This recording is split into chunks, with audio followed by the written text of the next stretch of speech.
morning. It is another beautiful day in Dorset, and today I've come to Lulworth again, and it's just amazing.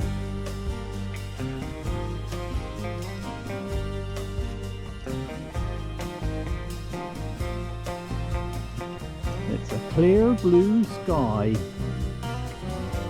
and it's already warm. Hard to believe after the weather we've had, well, for the last few weeks, which has been constantly wet. So I parked again today in East Lulworth, near the church. This is where I would normally try and park. But I'm doing a route, well, a slightly different route. In fact, I'm not sure I've ever been up this path before. So it's a baptism of fire this morning, because I parked the car and immediately had a really steep climb up onto the inland ridge. And it's hot work already.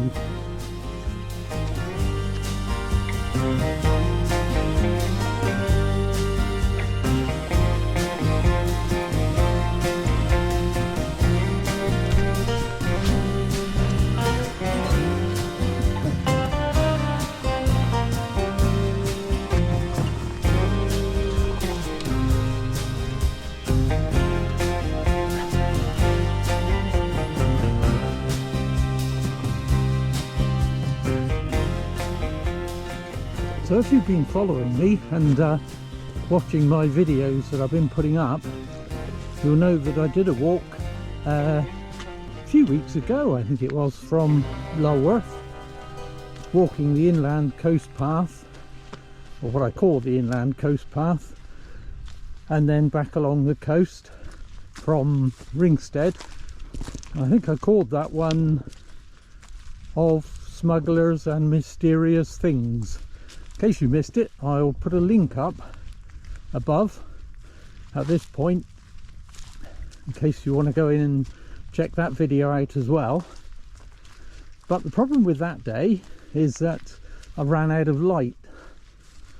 You might remember that I reached, I think I reached Bat's Head, and at that point there was sunset, and I had to sign off at that point because the light was going and it was going to be too dull to film. So I never did get to film Durdle Door or Lulworth or any of the bits in between. So that's partly why I've come out again in the same area today to do another walk.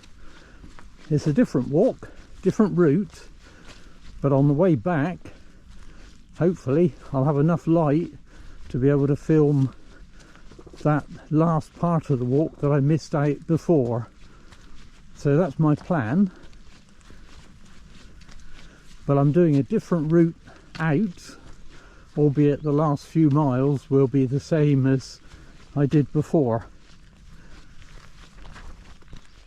So I'm not even sure at the moment which route I'm going to take completely, and that's partly because of the weather. It's been so wet. The valleys are completely flooded as I was driving to Lulworth, so I'm expecting that I might see some impassable parts and have to reroute. But I will put up a map at this point so that you can see the route that I ultimately took, in case you want to follow me, or just for interest really. I have done this route many times, not this particular path. I've come up a different way for a change, but I've done this route, rough route that we're going to take, many times, and it's great and there's lots of interest on it. So hope you'll stay with me and walk with me, because it's going to be a good day and we've got sunshine all day and I'm already warm. Unbelievable. Can't believe it after the weather that we've been having. And I think probably if you watch my videos, you probably think that Dorset's always sunny, but it's not. It's been pretty awful, particularly February. It's just that I grab these sunny days and get out and film because I have to get out in the sun. It's awesome. So we're starting off with something which is old, and that is this track that we're walking on at the moment. Obviously Dorset, as with, well, the whole country, is crisscrossed with very old tracks that were drovers' trails or coach roads, and although I don't know that we ever know for absolute certain the route they took, but it seems highly likely that this is one of the main routes, one of the main coach routes along the south coast, because it follows the South Dorset Ridge, and obviously if you go down towards the coast it's so up and down, whereas this one is flatter. So it seems likely that this is a main route. Some of it we know is, because it's actually got a name, which we'll come to in a minute. But yeah, I love walking these old routes because it's just part of the history of it. You kind of walk along here imagining coaches and, you know, what would have been centuries ago. I call them medieval motorways because that's kind of what they are, really, in my way of thinking anyway. But there's some really interesting stuff coming up almost immediately. So we are coming up to the first quirky thing, I think. Well, quirky story at least, and a quirky name as well, and that is down in the dip. It's kind of a pass. This is the, obviously, as I say, this is the South Dorset Ridge, and there's a pass going over it, as you can see. Probably pick up on the videos, a couple of cars have just gone over. So from right to left down here we've got the metalled road. The left side goes down to Lulworth. You can see straight ahead there's a track going straight ahead, which is a continuation of this track, and you can also see a track going over to the right by the barns that you can see. So this down here is a meeting of 5 old tracks. Obviously the right to left part has been converted to a road, but they would have been ancient tracks. So this is effectively a junction of 5 tracks, a meeting point. And this point has the strange name of Daggers Gate. And there are 2 stories behind Daggers Gate. One is that it marks the site of a grave of a lady who was said to be a witch. She apparently had the ability to turn herself into a hare, and she is said to still haunt this area. So if we see any hares running across here, it could potentially be the witch. The other thing that happened here is that a farmer was murdered at this site. He was actually stabbed to death by a lady, another lady, and I guess that's where the Daggers Gate name came from. But the thing that connects these 2 stories is that the lady who did the stabbing was the daughter of the lady who was said to be a witch. So Daggers Gate, quirky name, quirky story, and a meeting place of 5 ancient tracks. And we've got to go through there and up. We're not going to go straight on actually at the moment, but we will go to the right track. So we've reached Daggers Gate, just cross the road to continue the other side.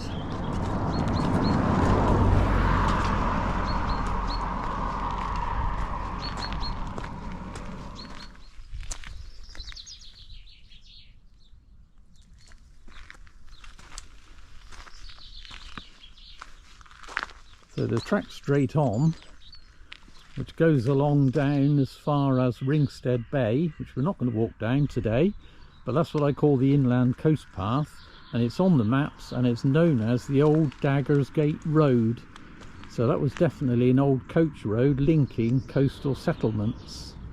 We'll pick up the other end of that later on in the walk, but we're actually going to go down this track.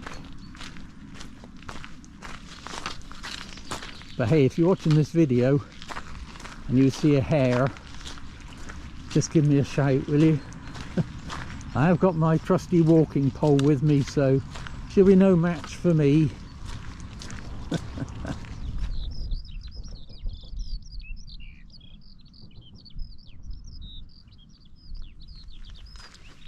a lovely sound. I don't know if that'll come out on the video, but the skylark up there.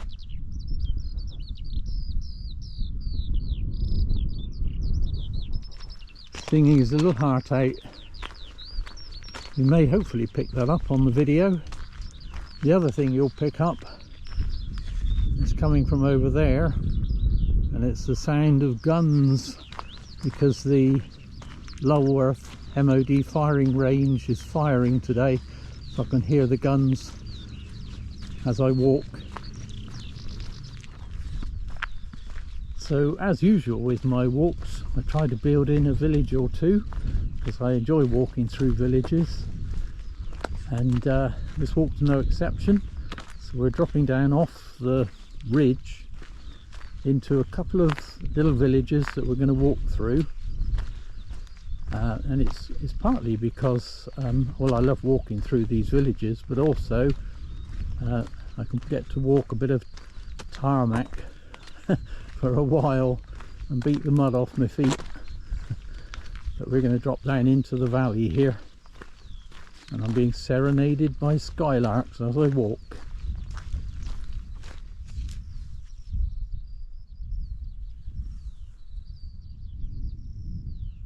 Well, could be a swimming pool. Don't think I'd want to swim in it though. I'm not sure of that at all. So you can see the valley that we're dropping down through is over there. Lovely views already.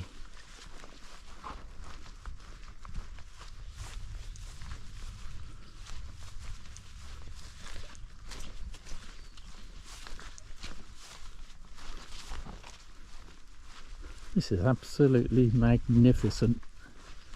It's a phenomenal day.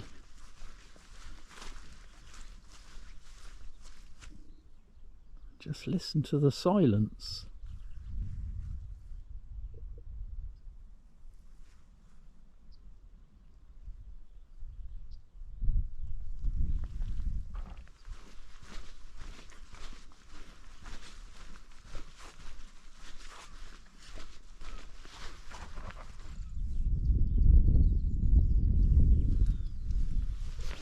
Well, that's a giveaway.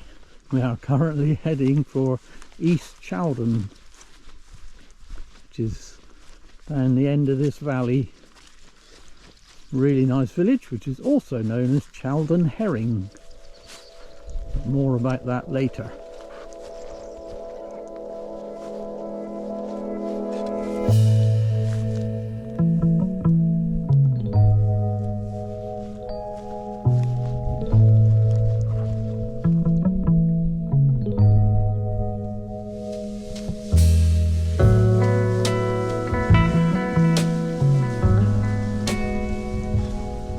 So far so good. And in the valley bottom, not come across any significant amounts of mud yet. That's good news.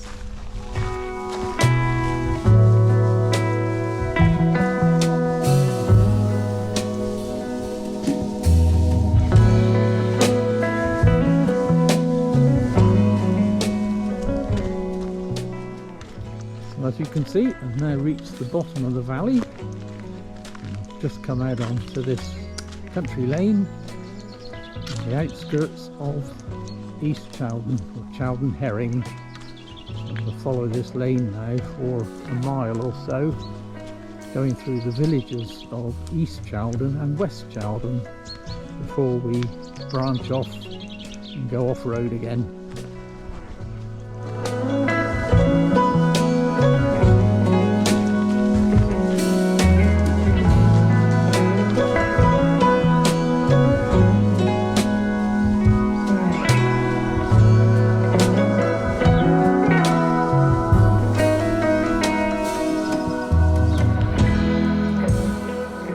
Coming up to the centre of Chaldon Herring now.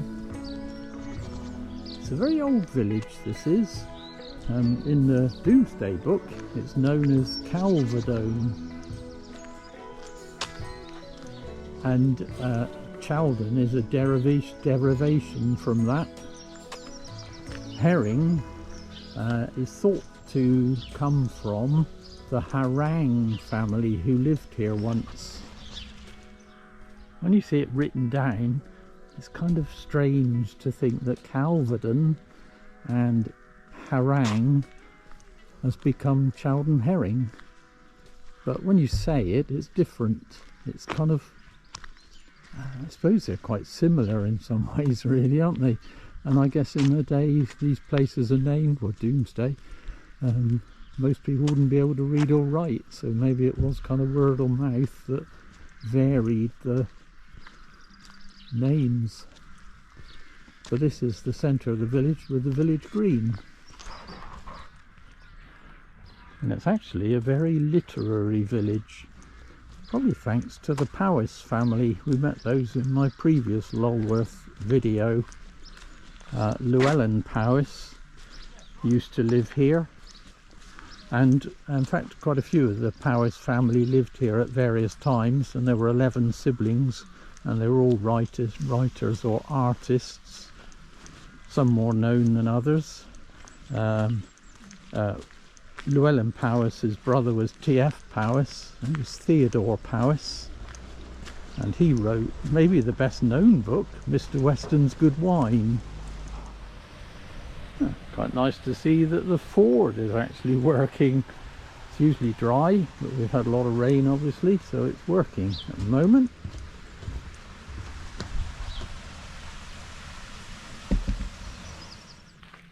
So I've taken a little detour, and to continue the literary theme, to visit the village pub, which is the Sailor's Return. I say visit so I can include it in the film, not so that I can go in it, because we're not going to do that. But the Sailor's Return being obviously the name of a book. So yes, the Sailor's Return book was written by David Garnett, another literary person who lived here, and it's I don't know, I suppose I found it an interesting book to read. A story, if you haven't read it, the story is basically of a seaman who is in Africa for a time, meets and marries a black girl who is in fact a princess in her own country. They have a child, but he decides he's had enough of seafaring life and wants to settle down, so he comes to Chaldon Herring and takes a lease on the pub, the Sailor's Return, and it's basically a story about racial prejudice and how his wife and child are treated, really. But it's an interesting book.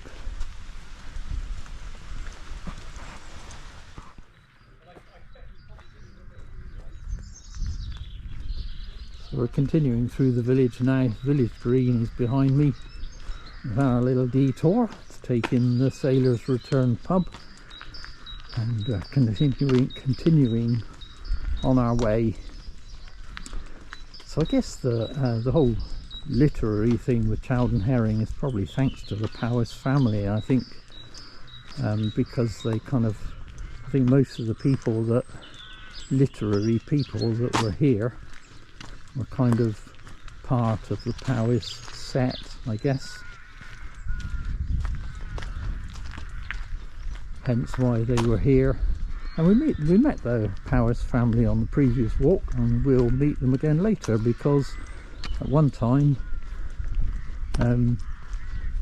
Llewellyn Powys lived at White Nothe Cottages, which we're going to pass later on, and he moved down into Chaldon Herring village, I believe, and stayed here for quite a few years.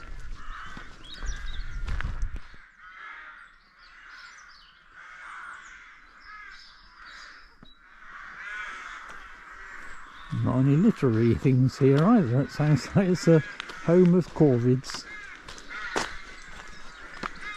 So we're heading up out of the village now, but I'm just going to stop off to look at the church on the way.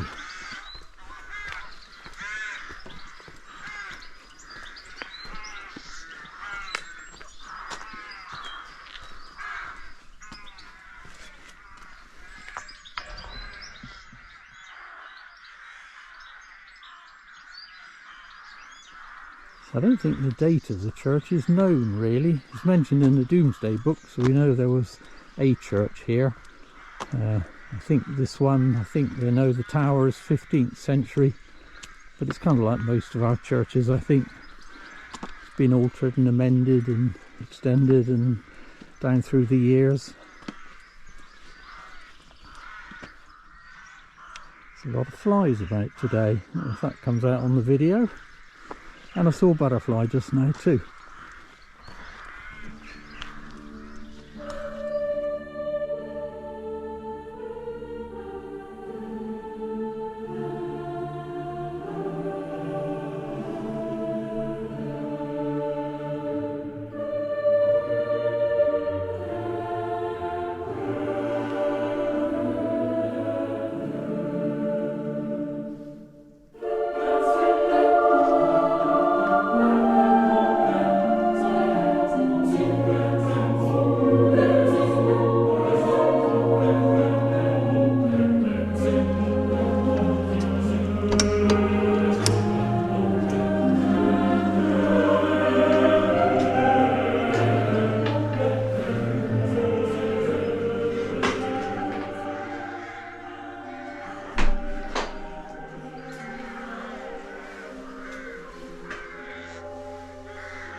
So we're heading out of the village of Chaldon Herring now. And we're going to head towards West Chaldon, which is a much smaller village, or hamlet probably.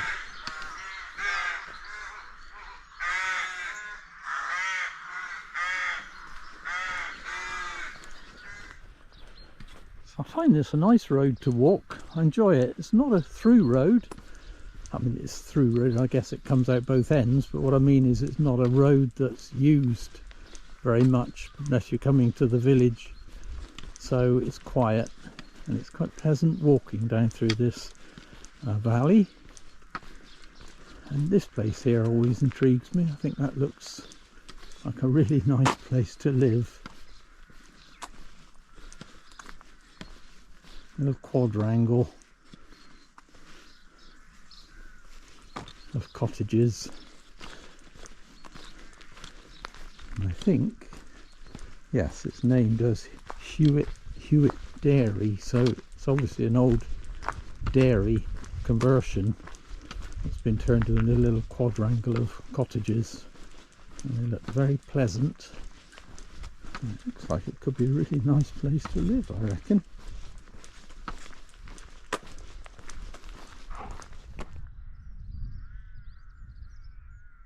It's lovely, very picturesque, I think.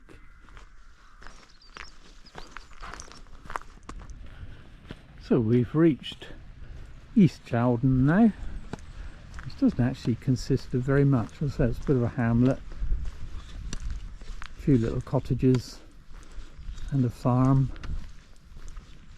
So definitely not as not the same as Chaldon Herring. It's been very quiet walking down this road. I don't think I've seen a single car.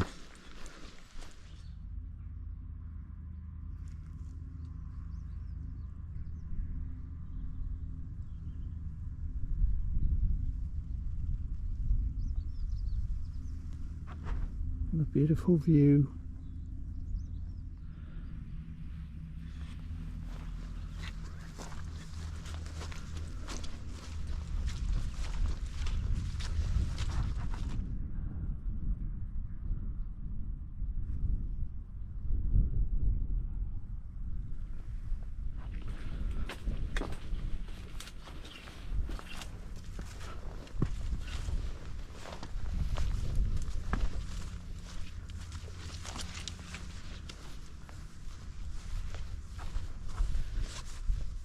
The next interesting thing on this walk is coming up, and it's in this field, which may look like nothing, but wait and see.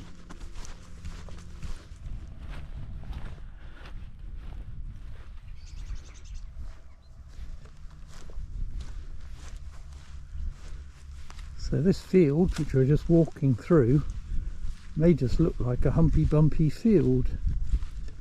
But what it actually is the site of a medieval village, which was the village of Holworth.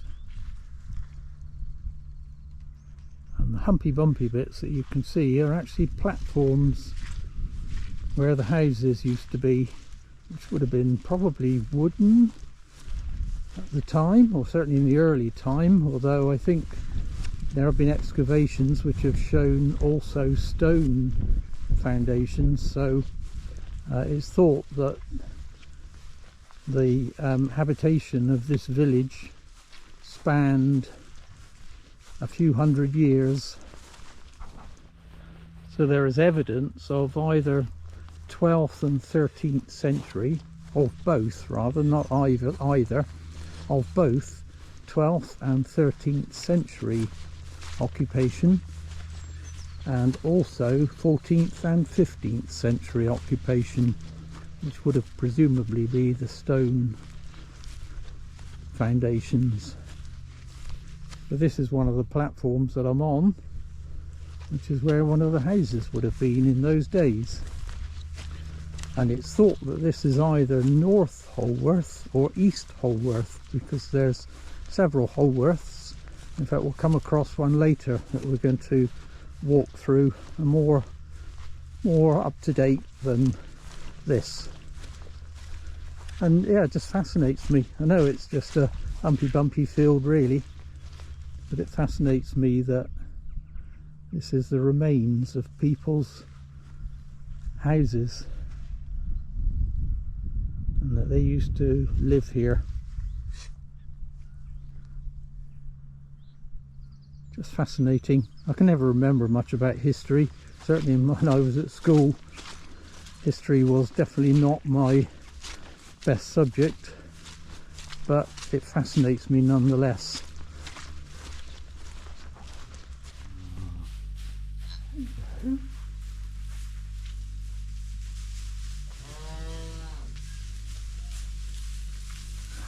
Sweet.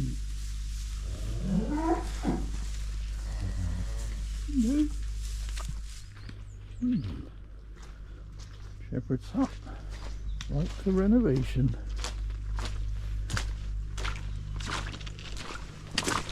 There.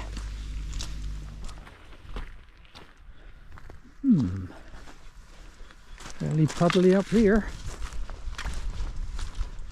It's no worse than I expected.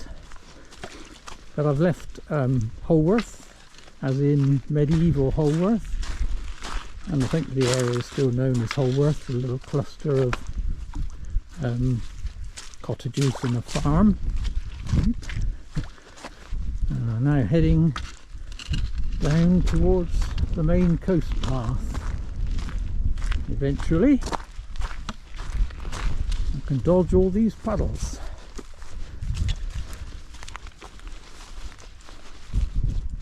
And it's still a beautiful day.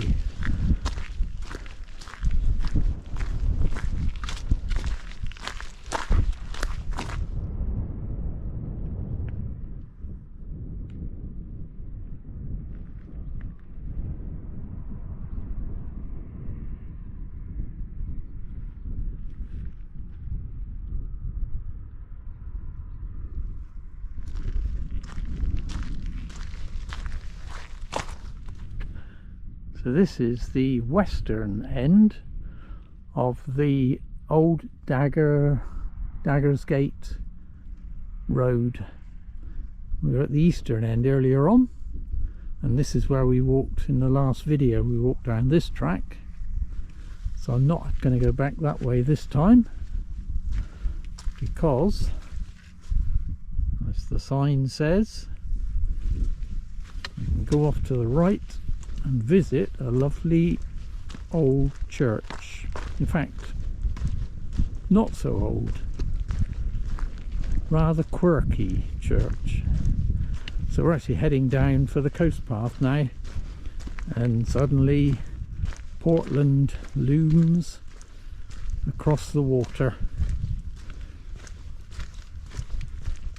So we're going to drop down here to a little chapel, which is really intriguing. And if we go over this side, you can see Ringstead Bay down there, but we won't go there today.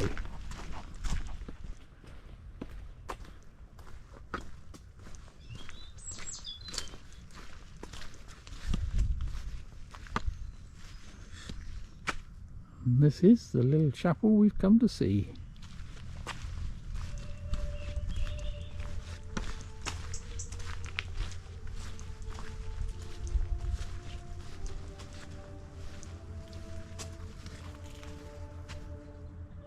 And it's a beautiful little wooden chapel.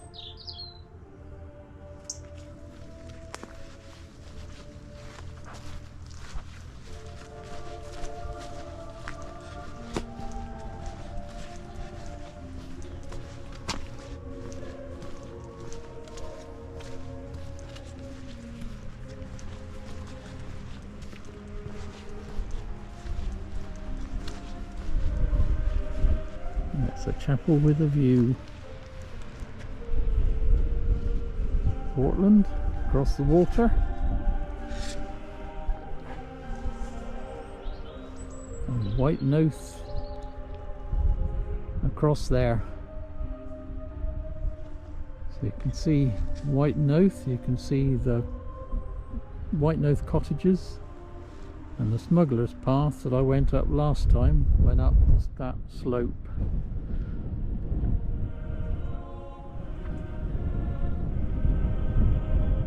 This is the chapel. So this is St Catherine's by the Sea. Dates from 1906. There was a church before that, but it was kind of held in the front room or the hall, I think, at Holworth House, which is just up the road. But this was built to serve the local community, and you think it was not used or not required. It's kind of in the middle of nowhere.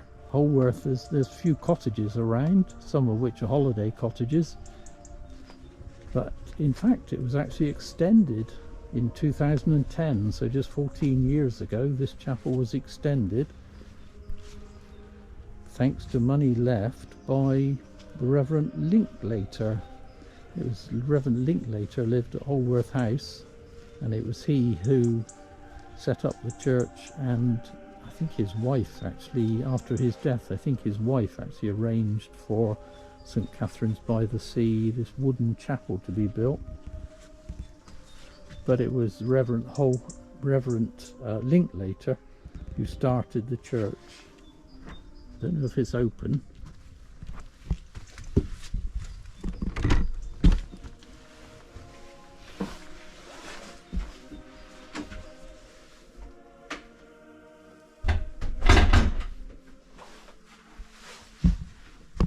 It is open.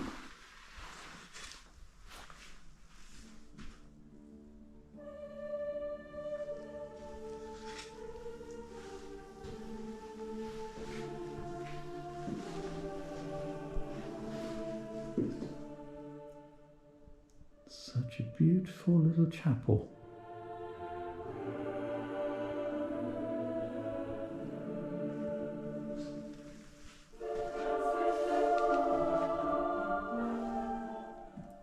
the back.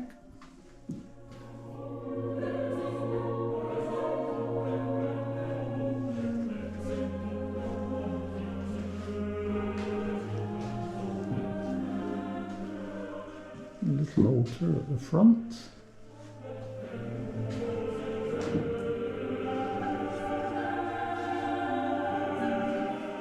And it's got this lovely window.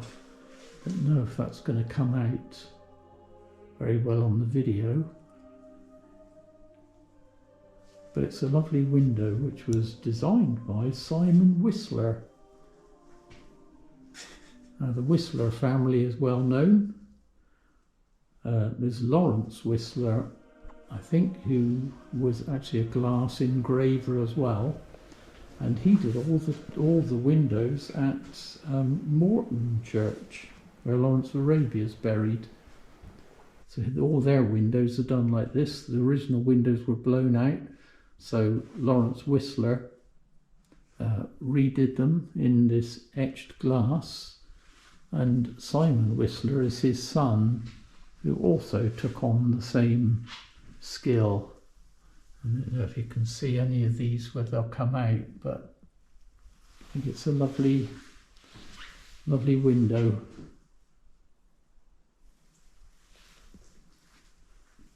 And a beautiful little church.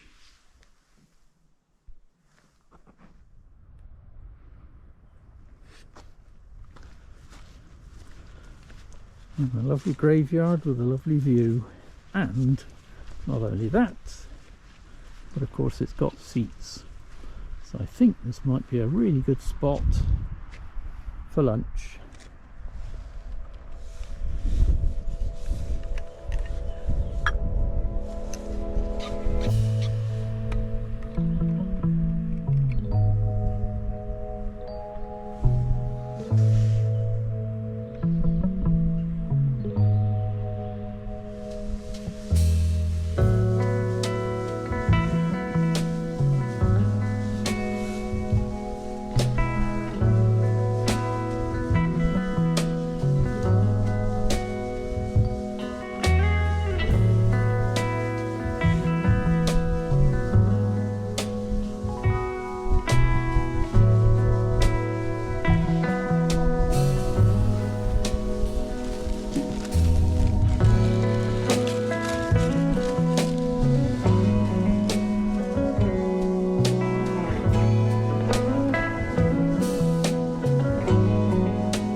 Another lovely lunch spot.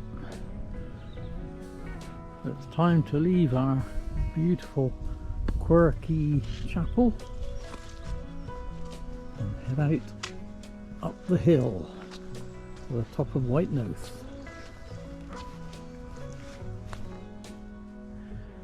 So I'm climbing up White Nothe now. This is on the main coast path rather than Smuggler's Path that we did before. And this is looking back down to Ringstead Bay. You can actually see the roof of Holworth House, which is down in the trees there. That comes out on the video, which is where Reverend Linklater used to live. It's a private dwelling, of course, and quite near the cliff edge, I have to say. But as far as I know, it's safe, well, for the time being. We're continuing upwards to the top.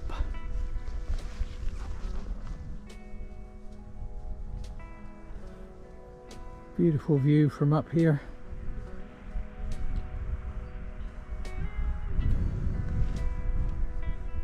Nearly there.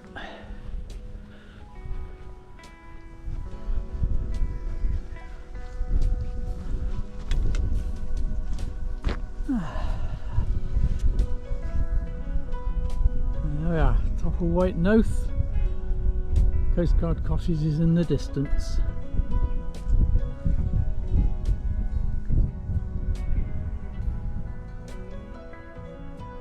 Amazing.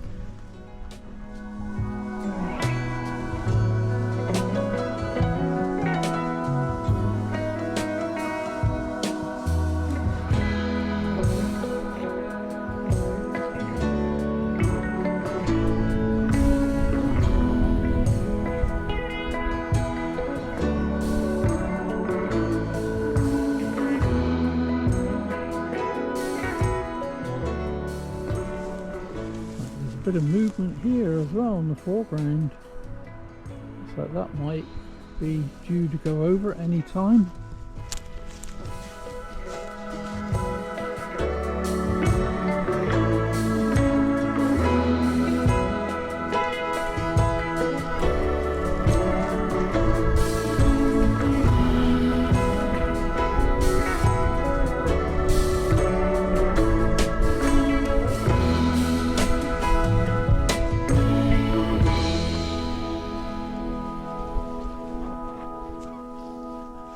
Here we are, we reach Nothe cottages again. I did talk about these before in a video, so I won't go over all of the details, but suffice to say, this is a row of old coastguard cottages, with the larger one at this end being the captain's house and the others being the crew, including families and wives, children, but they're now in private ownership.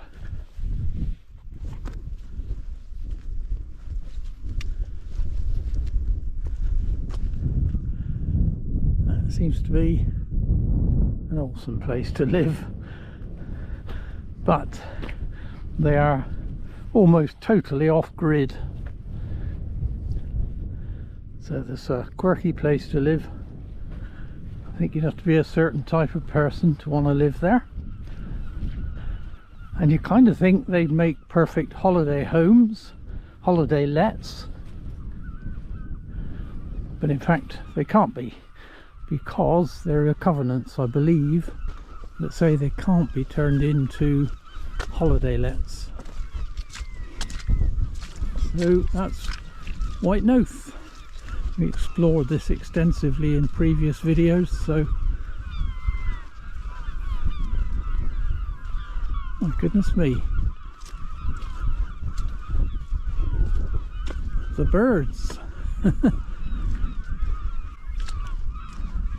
What's going on?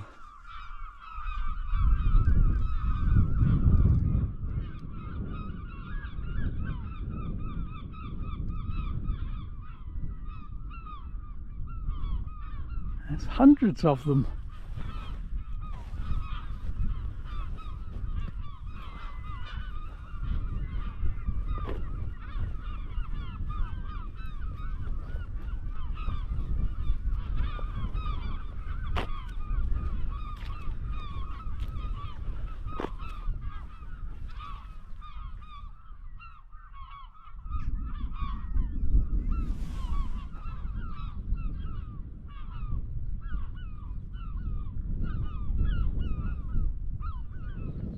Well, I made it through safely.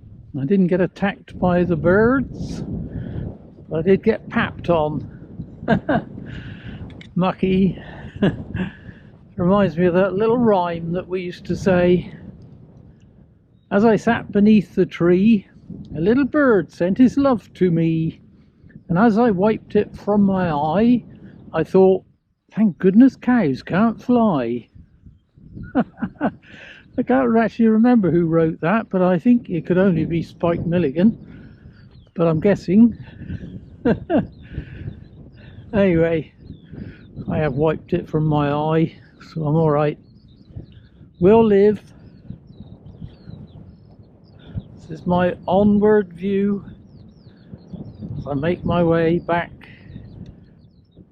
along the coast.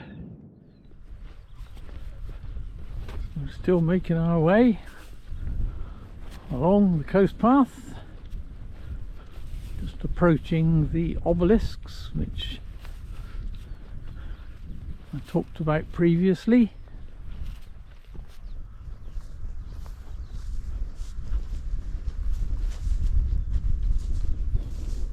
And it is such a beautiful evening, or still afternoon really.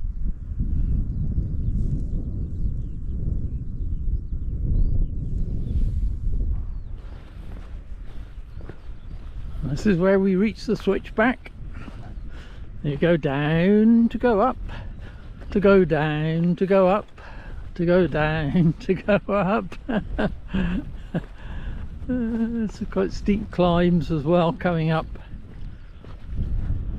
All good stuff though.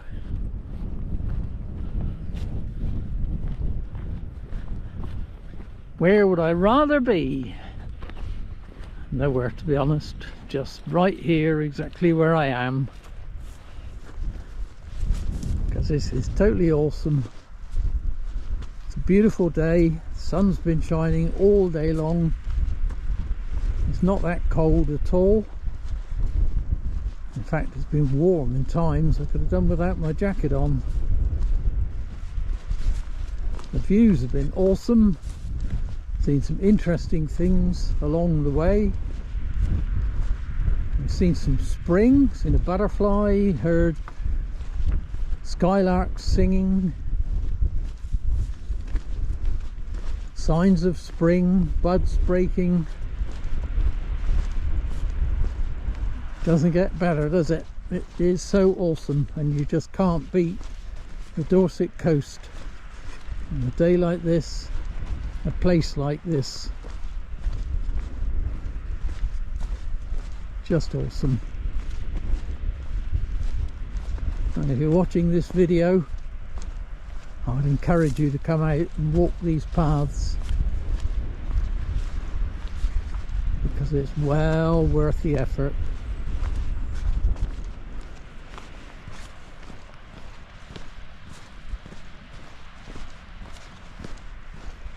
If you're feeling a bit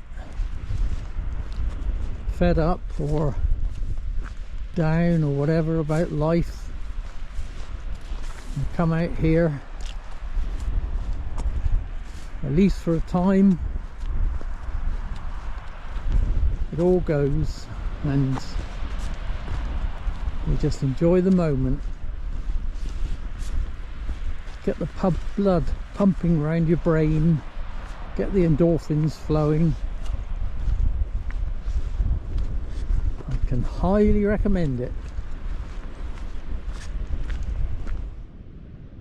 I like these Purbeck valleys as well, coastal valleys. It's like a huge bowl.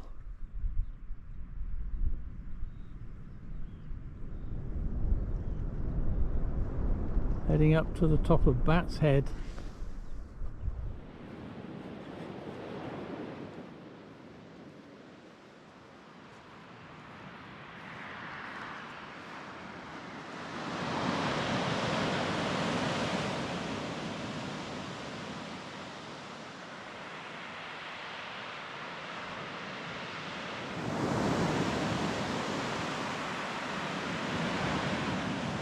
Is an interesting phenomenon as well, which happens along this part of the coast. I don't know if you can see in the video, but the surf, when it washes up the beach, washes up in like points, like little inlets. It's in and out, in and out, in and out as you go down. In fact, you can see where the inlets are. So it's a wavy edge, the way the surf washes in. I didn't give that a thought until one day I thought, what is that? And I did some research, and I discovered that those are called beach cusps, and it's a natural phenomenon, and nobody really knows why it is and what causes it. Some say it's because there's waves coming in two directions, one from offshore and one going along the shore, caused by a headland or whatever. Some say it's just natural undulations in the beach. Some say it's action after storms that causes it. It happens on coarser beaches, so it's where there's shingle or grit rather than sand. And eventually they kind of become self-sustaining. So you get these further on down, but I've just noticed we've got them here on this beach as well. Fascinating. And nobody really knows for certain what actually causes that. You can just see the points as they wash up in like little bays. Interesting, huh?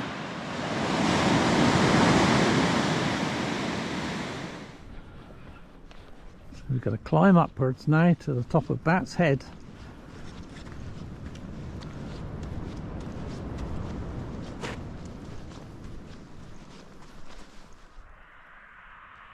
Halfway up now. That's beautiful. You actually see a rock fall down there. I don't know if you see it along the beach. Recent rock fall by the looks.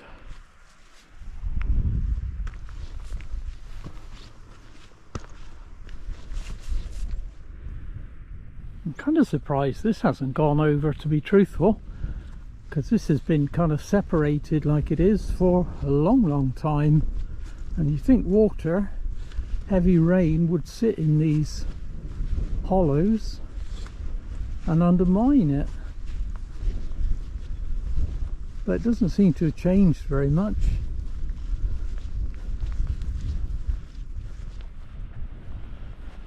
So we're on Bat's Head, and you can see the way we're heading now.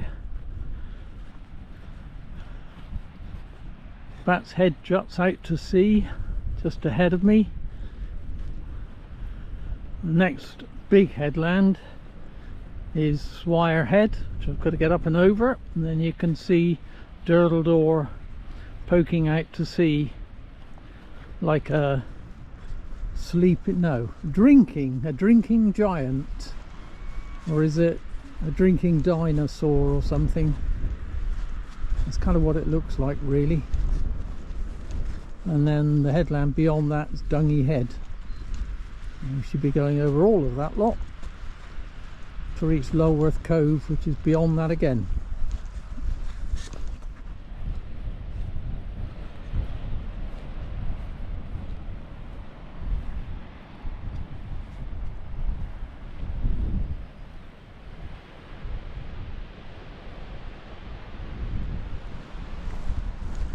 I'll have a quick walk out onto one of my favourite headlands.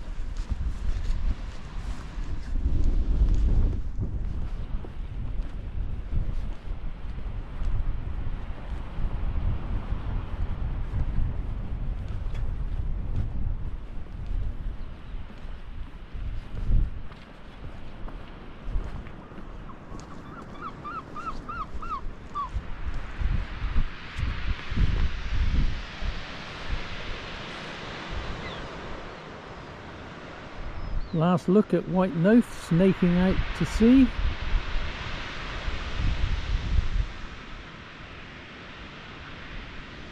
Absolutely beautiful.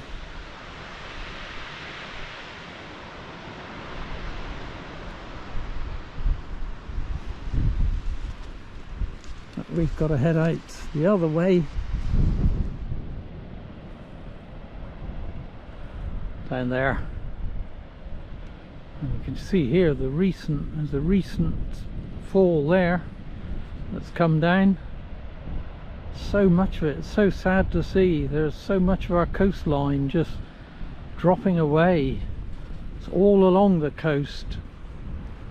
I mean, it's always been an issue, but it just seems to be everywhere this time.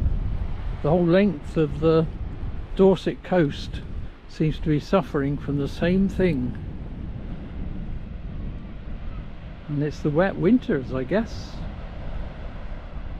You can see all the chalk that's washed out into the sea, that's coloured the sea light blue. Sad to see.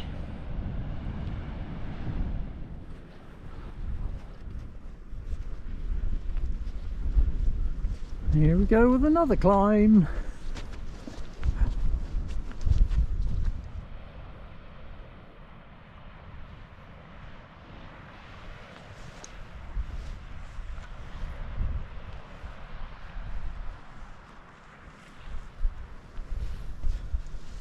Still climbing.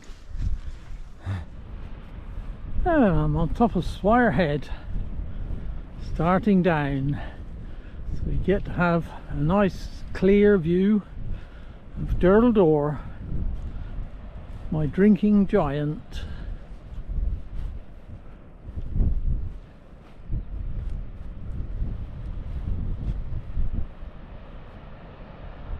It's just an iconic view, an iconic part of Dorset, I think, Durdle Door.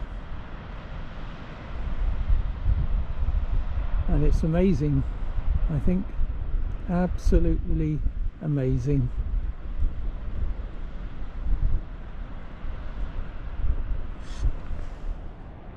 And we get a different view of Scratchy Bottom. Saw that from the other end, up the top of the hill there. In the previous video, Scratchy Bottom's the valley, and something I hadn't realised, or at least I'd forgotten, is that that was used as a location in Far From the Madding Crowd, the film, in the opening sequence where Gabriel Oak's mad sheepdog drives all the sheep off the cliff. Apparently that was filmed here, and I'd forgotten that.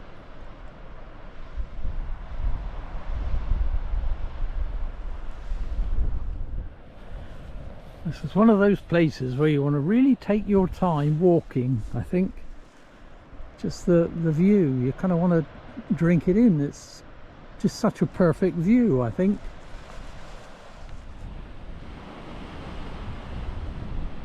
Oh, that's Swyre Head in the foreground that we just come over. Bat's Head in the distance. With his eye, you can see clearly now his eye from here. And lovely Durdle Door beach below.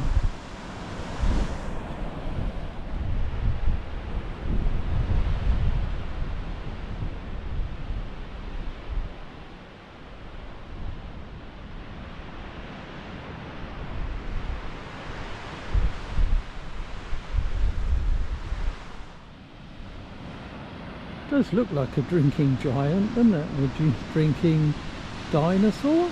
I don't know what it is, but it's got his head in the water, drinking salt water.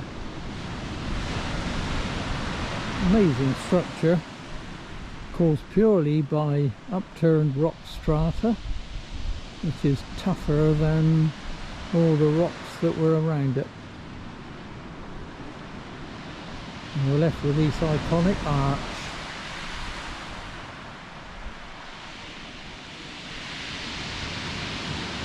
Such a great place. Popular too, of course.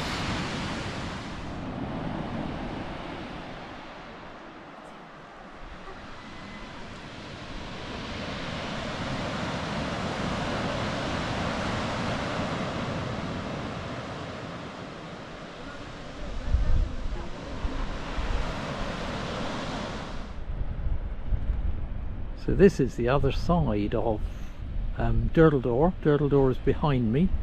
This is the bay the other side, which is St Oswald Bay, and this nearest semicircle is called Man o' War Bay, and this is where this beach cusps are particularly noticeable. You see the way the surf is washing up in little points.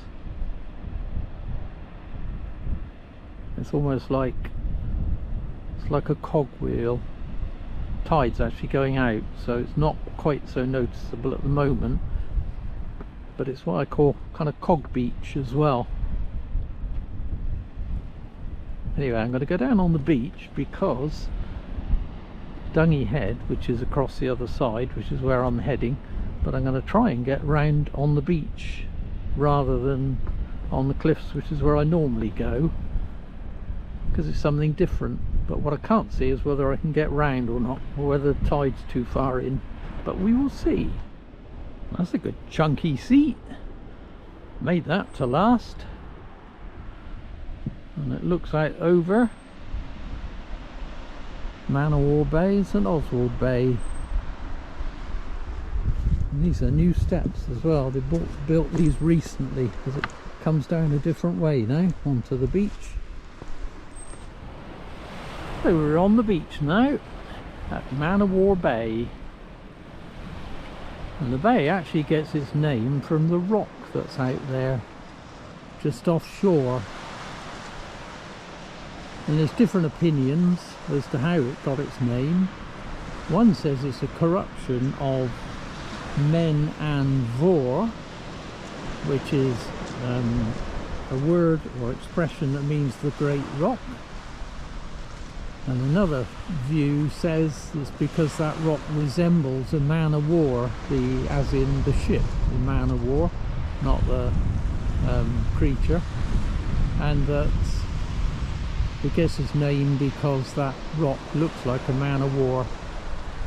Who knows which is right? So we're going to make our way round the bay.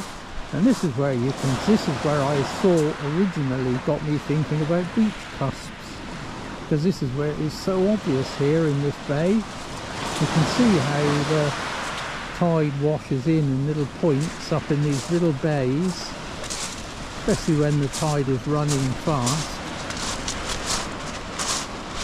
and it's created a series of mini bays that the surf washes up into. Fascinating, isn't it?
Well, it's a bit tight, but I think I can make it. The tide is going out, but hasn't quite gone out as far as I thought it would have by now. Looks like I can get through though.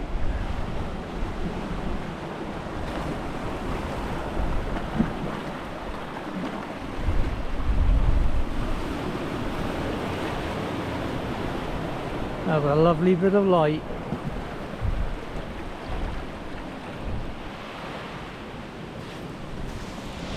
Oh, I made it through.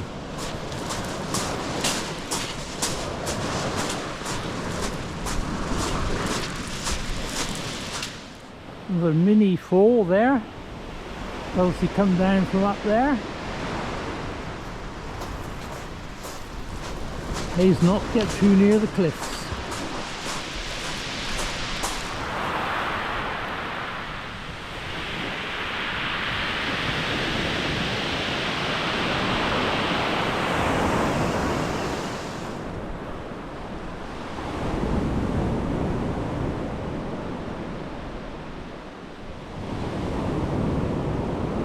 What a beautiful evening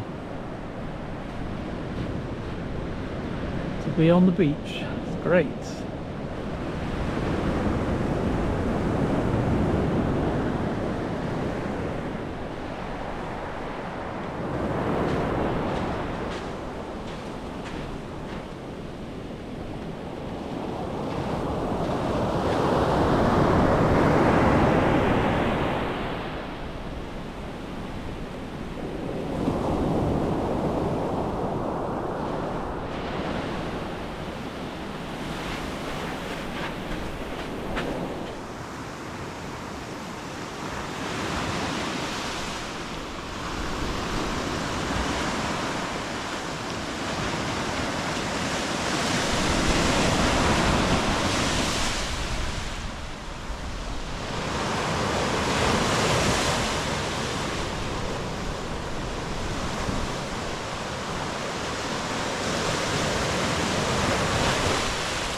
So I've just started to climb out off the beach now. Sun's about to go down. I've got a bit of a steep climb up to the top of Swyre Head.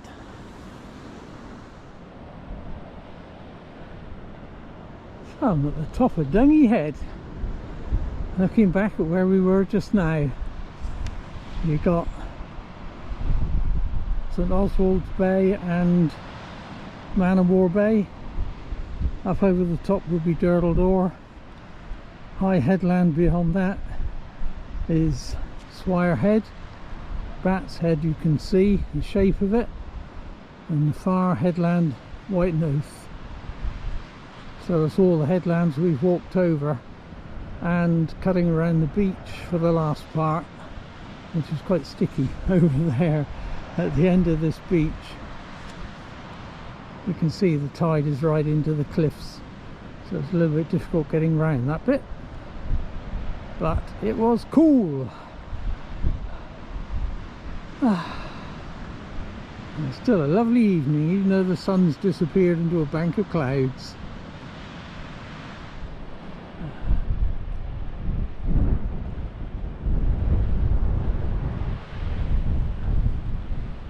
Right, continue along here, heading for Lulworth Cove.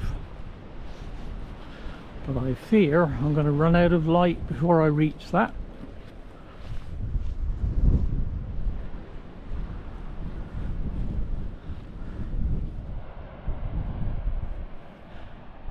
So I think with the light fading, I'm going to sign off the video at this point.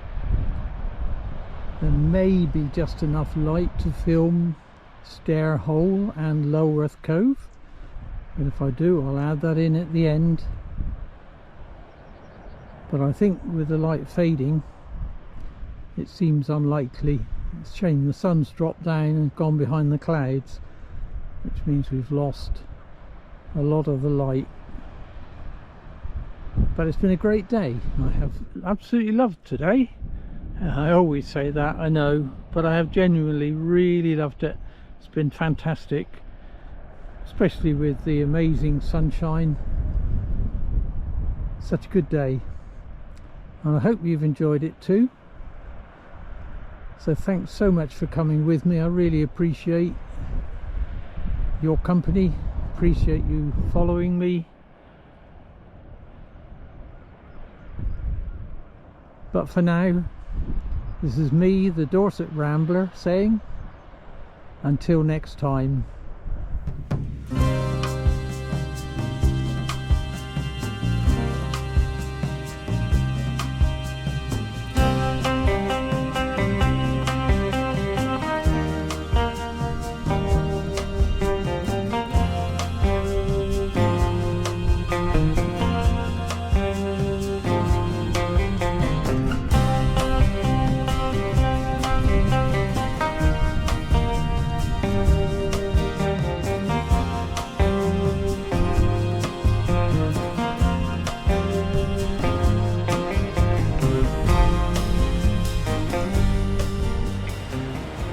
I managed to make it to Stair Hole with a little bit of light left.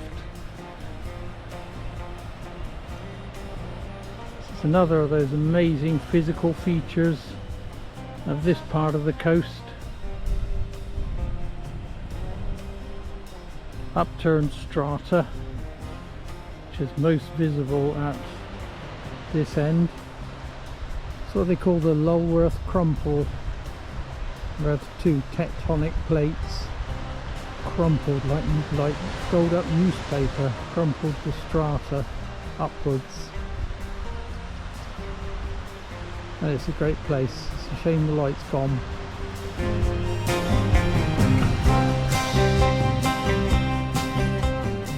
And finally, Lulworth Cove, with its narrow entrance there, heading out to sea. Probably the perfect example of a cove, like a bowl full of water with one little entrance. You can see over there another rock fall, got a bad one, that one, covered the beach.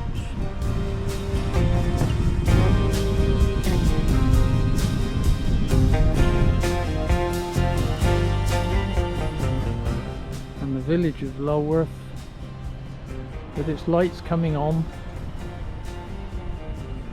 This is where I'm heading now. Bye.